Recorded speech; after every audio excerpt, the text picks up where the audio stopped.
Pasukan Israel akan segera bertahap menarik diri dari koridor Philadelphia sesuai dengan kesepakatan gencatan senjata. Selama fase pertama kesepakatan itu, militer Zionis diharapkan telah angkat kaki paling lambat pada hari ke-50. Dikutip dari Middle East Monitor pada Kamis 16 Januari 2025, status koridor Philadelphia telah menjadi isu krusial dalam negosiasi sebelumnya. Hal itu lantaran Mesir yang menjadi mediator bersama Qatar dan Amerika Serikat menuntut Israel menarik diri sepenuhnya.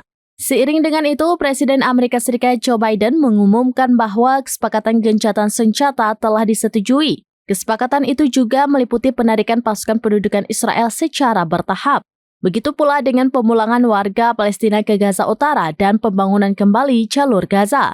Sebagai informasi, gencatan senjata akan mulai diberlakukan di Gaza pada Minggu 19 Januari 2025. Dalam tahap pertama, gencatan senjata akan diberlakukan selama 42 hari. Nantinya Hamas akan membebaskan 33 sandera Israel yang ditawan di Gaza. Sedangkan Israel akan membebaskan tahanan Palestina dari penjara-penjara mereka.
Download Tribun X sekarang, menghadirkan lokal menjadi Indonesia.